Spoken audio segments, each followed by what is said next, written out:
Back with us on the SportsMax zone. After the successful experiment with fans inside the Drax Hall Sports Complex in St. Ann on match week 7, organisers of the Jamaica Premier League are again rolling out the welcome mat for spectators. All 6 games set for match week 9 will be played at Sabina Park, and fully vaccinated fans will be allowed to watch the action. It will cost them $1,000 Jamaican dollars, $1,000 Jamaican dollars to enter the party stand, and $1,200 Jamaican dollars to get into the stand at the Kingston Cricket Club. Let's look at how the teams shape up going into the match week 9 clashes.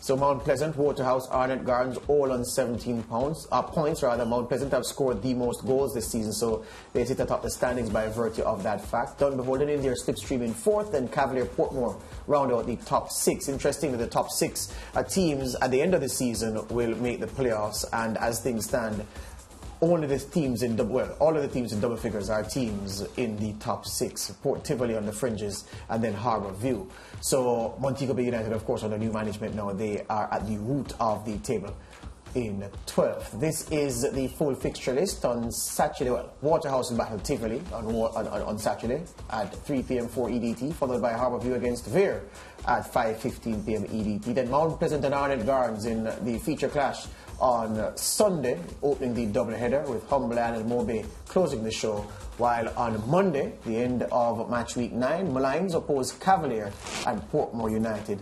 They battled Dunbeholden. Joining us to look ahead to the Sabina Park games is Chairman of Professional Football Jamaica Limited, Chris Williams. Chris, good afternoon. Welcome back to the SportsMax zone. Thank you. Thank you for having me. All right. Good afternoon. So how well did Drax Hall go that has emboldened the JPL to go back to the fans 2 match weeks later?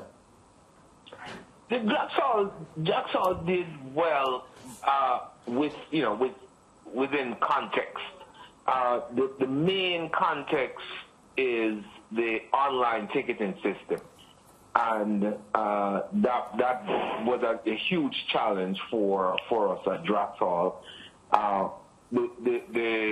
The reason we're feeling a lot better about this weekend is that we have been given the opportunity to have fans turn up with their vaccination cards and a valid ID, and we can process them, and they can pay and go in. So that has made the process a lot simpler, and as such we expect a greater turnout from fans. Yeah, and in terms of access to the facility, of course, Drax Hall has one entrance. Sabina Park, of course, was designed for things like this, so there's a lot more space to work with. Exactly. And if you, right, so that helps. That helps, huge help, and we have 2 separate sides of the pitch. On the side closer to the road is the party stand, and then on the other side of the pitch is the KCC stand. So people, the crowd will be separated by that, and then of course, as you said, it's a much bigger venue and several more entrances. So within the context of the protocols, we're good to go. And the pitch itself is in immaculate condition. And to be clear, Chris, you spoke of the difficulties that the online application for tickets for Drax Hall presented. For this go around at Sabina Park, there's no online requirement. You turn up with your vaccination card as proof of full vaccination and your ID, and you're in. And you're in. That's it. Yeah. That's it. So I would imagine that you wouldn't be accessing the party stand if there wasn't something extra for the patrons at the football. Is it that you're putting them there to comply with COVID protocols, or is there going to be some entertainment in and amongst the football? No, there will be no entertainment in and amongst the football. It's really to spread them out. And the main 2 stands, guys, are booked separately. I don't know if you know this, but when you book Sabina, you have to literally speak to 2 separate entities. Yes. And so we were not able to negotiate a comfortable costing with George Headley and the northern stand, and so that's why we're at the party stand and KCC. Yeah, because we were able to negotiate an affordable costing with those two stands.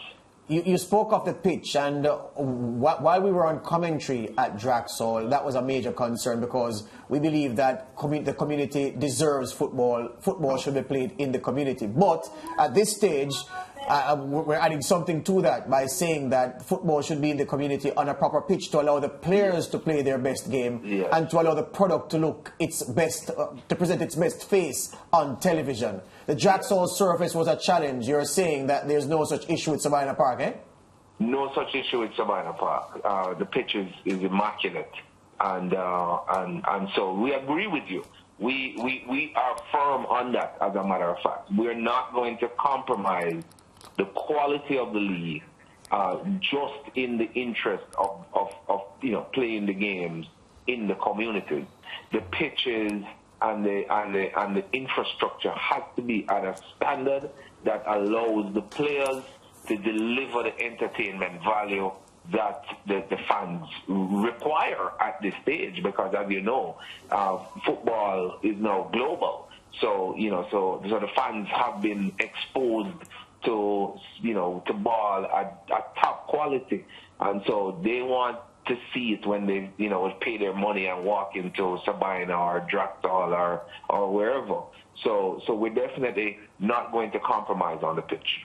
Yeah, I want to follow up on that, Chris, because George just mentioned the quality, or asked about the quality of the Sabina Park field, which we know is good for cricket, but because of what has happened for the past couple of years, we just wanted to be sure that the Sabina Park outfield is as smooth and nice as we know it to be. Yeah, it's a nice roll. It's a nice roll. Yeah, I heard two of the leading scorers in the Premier League on KLS radio a couple of weeks ago, Daniel Green and Atafaroy Bygrave, speaking glowingly of the UWI JFF Captain Horace Burrell Centre of Excellence, and it was an opportunity for them to compare the Draxall experience to what they have been playing on for the past season and a half at UWI. And both of them said emphatically that they much prefer the UWI field.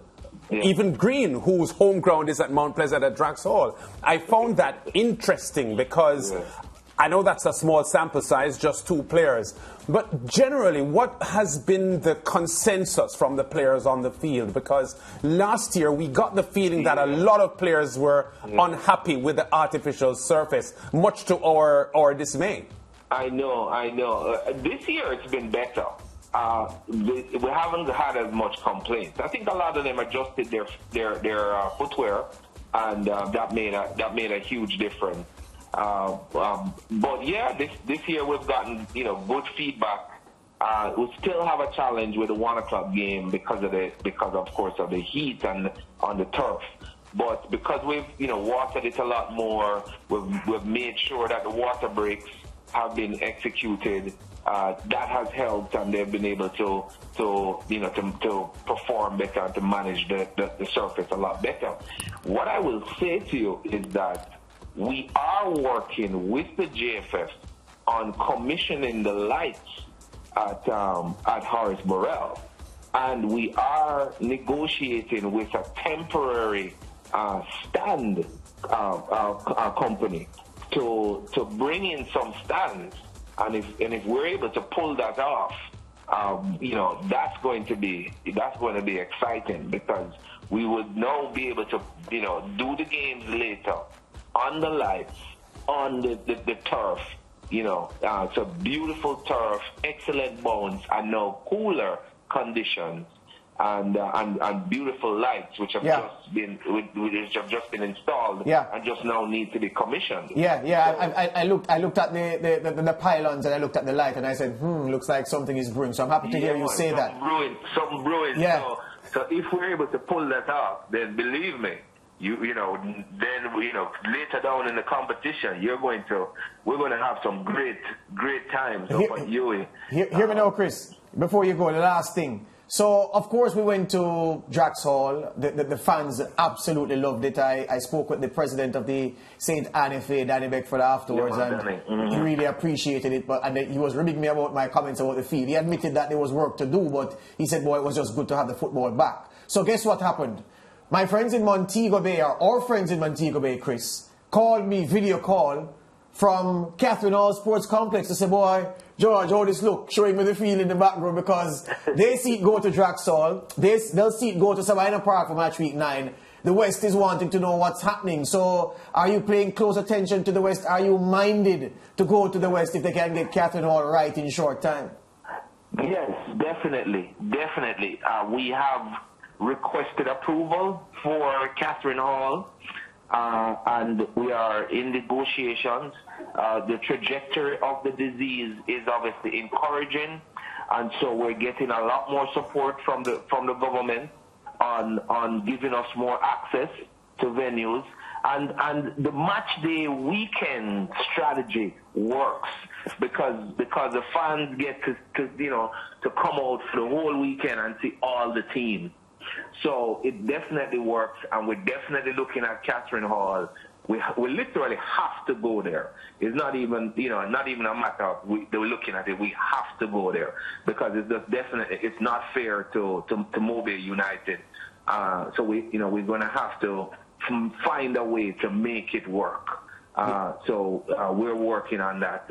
But the good news is the trajectory of the disease is moving in the right direction, and we now have the ability to mix the live television broadcast with fans in a concentrated environment, and that just going to make the whole spirit of the league lift. Excellent. So come out this weekend, Saturday, Sunday, Monday. Big clash weekend. Waterhouse, Tivoli, Arnett, Mount Pleasant. It's going to be epic. So let's look forward to that. Excellent. Chris, thank you very much for speaking with me and speaking with us. And I'll clip the latter part of this segment and send to Orville, Paolo, and Moby and the guys in the West because they'll be keen to hear you say those things. All right, all the best. Yeah, but we have to make it happen. All right, thank you. All right, cool, thank you. Chris Williams here, Chairman of Professional Football Jamaica Limited, talking about the Jamaica Premier League Monday, Sunday, Saturday at Sabina Park. And he says it's not if we're going to the West, it's when, because we have to. We take a break, we come right back with more on this show.